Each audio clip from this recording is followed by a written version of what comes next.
चलिए नेक्स्ट हम लोगों ने जो टॉपिक स्टार्ट करना है that is oceanic islands. Oceanic islands basically हम लोगों ने डिस्कस किया है ये कि दीज आर द आइलैंड्स जिनका कभी मेन कॉन्टिनेंट के साथ कोई कनेक्शन नहीं रहा। ठीक है, प्योरली बेस्ड हैं, दीज आर इन ओशंस। ठीक है, अटलांटिक ओशन में या पैसिफिक ओशन जो है उनके अंदर आपको ये आइलैंड्स देखने को मिलेंगे।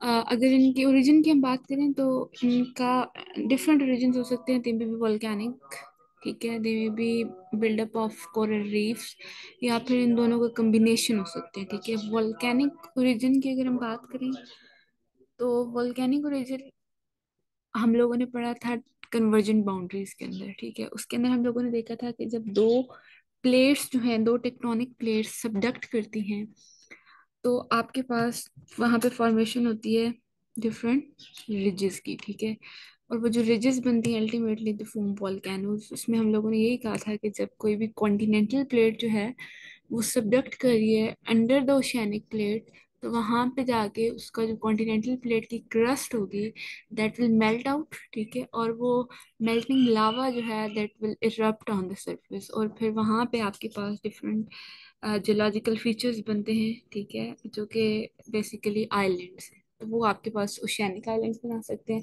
दूसरी चीज वो यहाँ पे कह रहे हैं कि कोरल रीफ्स जो हैं इनके अगर ये कहीं पे इकट्ठी हो रही हैं तो इनकी बिल्डिंग से भी आपके पास जो ओशियानिक आइलैंड्स हैं वो बनते हैं। लेकिन मेजर जो ओशियानिक आइलैंड्स हैं देर ऑफ वोल्केनिक ओरिजिन, या फिर दोनों का कम्बिनेशन होते हैं।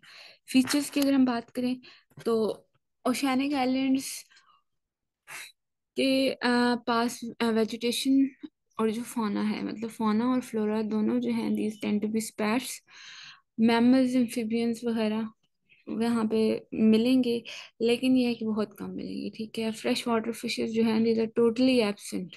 ठीक है, अब एब्सेंट क्यों है फ्रेश वाटर फिशेस? क्योंकि हम बात ही करें ओशंस की, जहाँ पे भी ओशंस या हमारे पास सीज की बात आती है तो वहाँ पे हम लोग कहते हैं कि these are basically they contain high salt concentration, जिसकी वजह से फ्रेश वाटर स्पीशीज हैं हमारे पास एग्जिस्ट नहीं करती। ठीक है, अब फ्रेश वाटर फिशेज इसलिए हमारे पास ओशंस में जो है, जितने भी ओशियानिक आइलैंड्स हैं वहाँ पे हमें देखने को नहीं मिलेंगी। क्योंकि जब हम लोग बैरियर्स की बात करें तो हम लोगों ने कहा था कि डिफरेंट जो फिशेज हैं उनके लिए एज अ बैरियर एक्ट करेंगे ओशन सीज वगैरह, फ्रेश वाटर फिशेज, या फिर अगर वो मेरीन वाटर फिशेज हैं तो उनके लिए जो रिवर लेक्स वगैरह हैं वो एज अ बैरियर एक्ट करेंगे। तो यहाँ पे आप ओशियानिक आइलैंड्स को एज अ बैरियर ले लें तो ओशियानिक सॉरी जो फ्रेश वाटर फिशेज हैं वो आपको इस जगह पे नहीं मिलेंगे। तो इसके अंदर अब डिफरेंट हम लोग ओशियानिक आइलैंड्स को डिस्कस करते हैं। The very first is Galapagos island. Galapagos island जो है, अगर आपको थोड़ा बहुत भी याद हो तो डार्विन से रिलेट करके आपने इसके बारे में काफ़ी ज़्यादा पढ़ा होगा।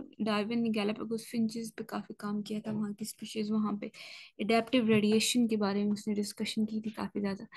तो गैलापागोस आइलैंड जो है ये पैसिफिक ओशन के अंदर है। पैसिफिक ओशन आपके पास ये है बिटवीन दैट ओरिएंटल रीजन, ऊपर से आपके पास पहले आर्कटिक रीजन, और दूसरी साइड से ये साउथ अमेरिका और नॉर्थ अमेरिका के दरमियान जो आ रहा है दैट इज पैसिफिक ओशन। ठीक है, तो पैसिफिक ओशन के अंदर गैलापागोस आइलैंड है और मेनली टुवर्ड साउथ। ठीक है, साउथ में है आपके पास, साउथ अमेरिका के आसपास आपको ये वाला जो रीजन है मिलेगा। साउथ अटलांटिक ओशन में मेनली गैलापागोस आइलैंड्स आपको मिलेंगे। अब ओवरऑल ये जो आपके पास Galapagos island that is composed of 5 large and 10 smaller islands. आप कह सकते हैं कि दैट इज एन आर्कीपेलागो, मतलब यहाँ पे चेन ऑफ आइलैंड्स हैं, डिफरेंट स्मॉल आइलैंड्स हैं, डिफरेंट लार्ज आइलैंड्स हैं। मैमल्स की अगर हम बात करें तो दो स्पीशीज हैं मैमल्स की यहाँ पे, बैट्स और रैट्स। बर्ड्स जो हैं दीज आर डाइवर्स। ठीक है, काफ़ी ज़्यादा बर्ड्स की स्पीशीज मिलेंगी आपको, 100 स्पीशीज ऑफ बर्ड्स, जिनमें से 72 species that are unique to that specifically Galapagos region. अच्छा, सबसे जो यहाँ की एक पिकुलैरिटी है दैट इज पेंगुइन स्पीशीज। ठीक है, पेंगुइन स्पीशीज जितने भी ये पेंगुइन्स हैं, ये जो फ्लाइटलेस बर्ड्स हैं, ये आपको मेनली मिलते हैं साउदर्न हेमिस्फीयर की तरफ। ठीक है, उसमें जो साउदर्न हेमिस्फीयर की टिप्स है उस साइड पे आपको ये बर्ड्स मिलेंगे। लेकिन एक ही स्पीशी है पेंगुइन्स की जो कि ट्रॉपिक्स में रहती है, और वो आपके पास रह रहे हैं यहाँ पे गैलापागोस आइलैंड में। ठीक है, अब ये आपके पास ट्रॉपिक के नॉर्थ पे बेसिकली, बाकी सारी जो हैं वो ट्रॉपिक के उसकी इक्वेटर की साउथ पे है पेंगुइन की species. But this is the only species जो कि ट्रॉपिक इक्वेटर के नॉर्थ पे आपको मिलेगी पेंगुइन की स्पीशीज, और that is present in Galapagos island. Reptiles की अगर हम बात करें तो यहाँ पे हमारे पास जैकोनिडी जो फैमिली है उसके आ जाएंगे, और इग्वानिडी जो फैमिली है उसके आपको मिलेंगे। इसके अलावा स्नेक्स वगैरह हैं, लेजर्ड्स, और इतने ज़्यादा नहीं है, कोई बहुत ज़्यादा रिमार्केबल स्पीशीज़ नहीं है। मेनली आपको कुछ यहाँ पे बर्ड्स जो हैं वो मिलेंगे, फिशेस वगैरह टोटली एब्सेंट है। तो ये आपके पास था गैलापागोस आइलैंड। मैप पे मैं आप लोगों को गैलापागोस आइलैंड की लोकेशन जो है वो शेयर कर देती हूँ।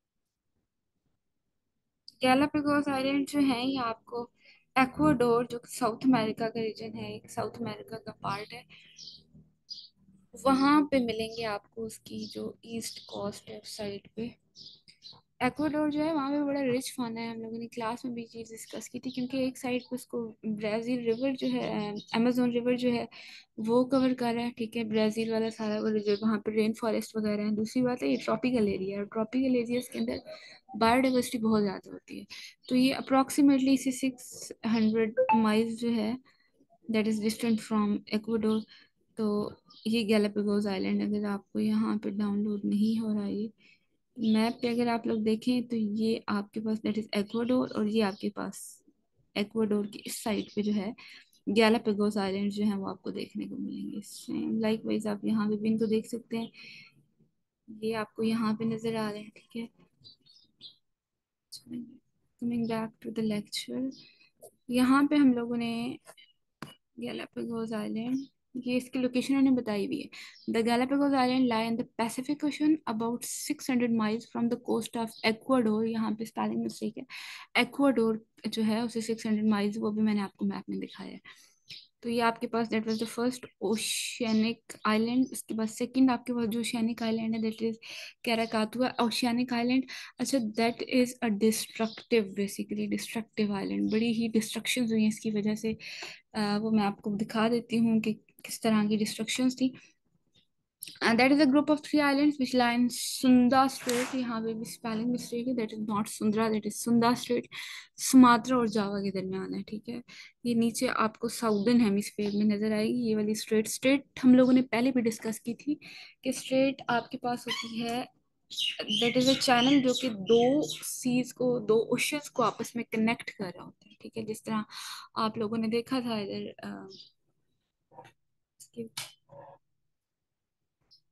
कहाँ पे हम लोगों ने रिसेंट जो है वो स्ट्रेट्स पढ़ी हैं। कोको स्ट्रेट है आपके पास। तो स्ट्रेट्स आपके पास जो होती हैं वो ओशंस को, या दो जो सीज हैं उनको कनेक्ट कर रही होती है। और फिर उसी जब बेरिंग स्ट्रेट आप लोगों ने जिस तरह से पढ़ी है, ठीक है, तो basically that was a connection, और उसी कनेक्शन की वजह से वो जो आपके पास एक चैनल था that was basically water body.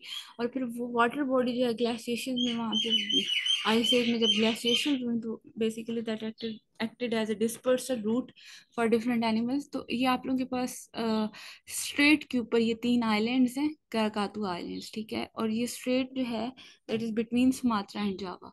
On 17 अगस्त इन 1883 ये मैसिव डिस्ट्रक्शन आप कह सकते हैं कि जो हुई थी वो 1883 में हुई थी इस आइलैंड के ऊपर, दैट टोटली ब्लू अप, ठीक है। और बिल्कुल थोड़ा सा जो आइलैंड था अंडर वाटर बॉडी वो नजर आ रहा था, बाकी जितना भी था वो कम्प्लीटली डिस्ट्रॉय हो गया था। उसके आसपास वाले जितने भी आइलैंड्स थे दे वर कम्प्लीटली डिस्ट्रॉय, ठीक है।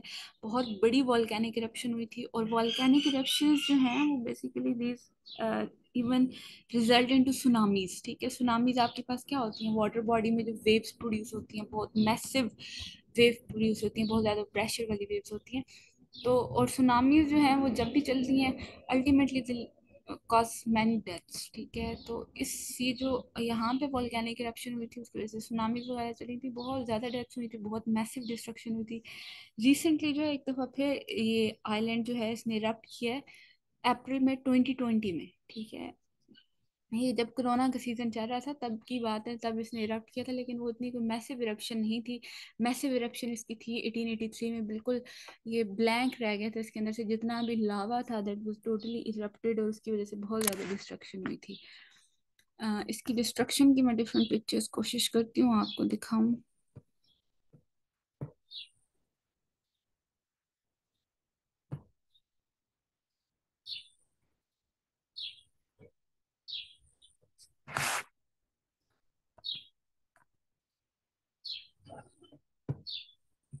भी है, कैल्डेरास बनते हैं इसके रिजल्ट में। कैल्डेरास बेसिकली ये बिल्कुल होल से जो है पीछे बच जाते हैं, सिर्फ वो आपके पास रॉक्स और वो वाली चीजें बच जाती हैं, अंदर से जितना भी लावा है वो तो इरप्ट हो जाता है।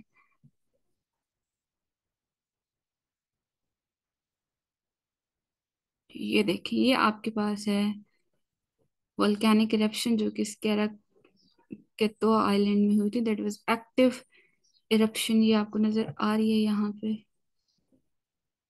ये देखिए जी, that was a massive destruction basically. चलें जी, बाद फाना की अगर हम बात करें तो फाना ऑब्वियसली जब आप देख रहे हैं इतनी ज्यादा डिस्ट्रक्शन हुई है तो एक दफा तो इसका फाना जो है बस कंप्लीटली डिस्ट्रॉयड, खत्म हो गया था। उसके बाद विद इन 3 इयर्स 11 फर्स, 8 फ्लावरिंग स्पीशीज और 8 other plants these are recorded. लेकिन यहाँ पे कोई बहुत ज्यादा रिच फाना जो है वो आपको नहीं मिलेगा। ये आइलैंड भी मैं आपको कोशिश करती हूँ मैप पे दिखाऊं।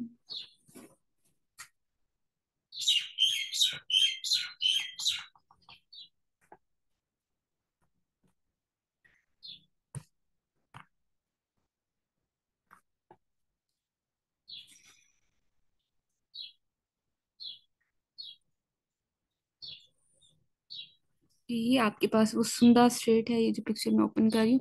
इसके अंदर आप देखें ये सुमात्रा और जावा ये साउदर्न साइड वाले पे हैं, साउदर्न ये नीचे आपके पास इंडोनेशिया के नीचे है। ये सारी चीजें, ये सुमात्रा और ये जावा, इन दो के दरमियान ये सुंदा स्ट्रेट है, और इस सुंदा स्ट्रेट पर दैट इज कताओ, ठीक है। ये that is basically chain of 3 islands. यहाँ पे मैसिव डिस्ट्रक्शन हुई थी, इरप्शन हुई थी। उसके बाद जी, ये आपको यहाँ पे नजर आ सकती है ये सारी चीजें। चलिए जी, तो फाना की हम लोगों ने बात की कि बहुत ज़्यादा फाना रिच नहीं है, क्योंकि कम्प्लीटली जो है फाना डिस्ट्रॉय होगा 1383 में। The first faunal survey was made in 1908। उस टाइम पे आपको जो है 13 स्पीशीज बर्ड्स की नजर आई थी इन लोगों को, 2 species of lizards, 192 species of insects which included ants, flies, beetles, dragonflies. ये बड़े बिल्कुल जो कॉमन आपके पास इंसेक्ट्स हैं वो यहाँ पे रिकॉर्ड किए गए थे। मैमल्स की अगर हम बात करें तो यहाँ पे बैट्स और रैट्स हम लोग पहले भी डिस्कस कर चुके हैं। बैट्स और रैट्स जो हैं इस आइलैंड पे, जो फर्स्ट कॉलोनाइज दिस आइलैंड, पहले वही आए थे। उसके बाद जी आपके पास नेक्स्ट जो आइलैंड है दैट इज नेट।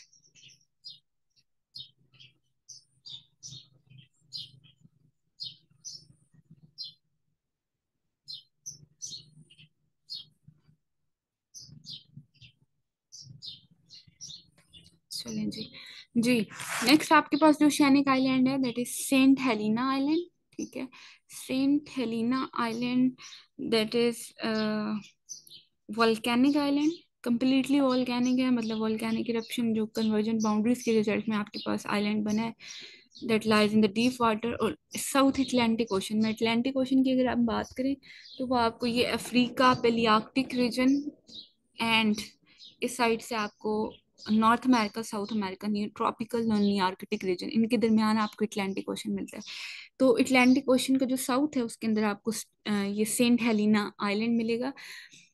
बिल्कुल ये है साउथ अफ्रीका वाली साइड पे, ठीक है। साउथ अफ्रीका के थोड़े साथ ही, that is 1000 miles away from South Africa. इसका भी मैं आपको मैप पे बेटर कि मैं आप लोगों को ये दिखा दूं।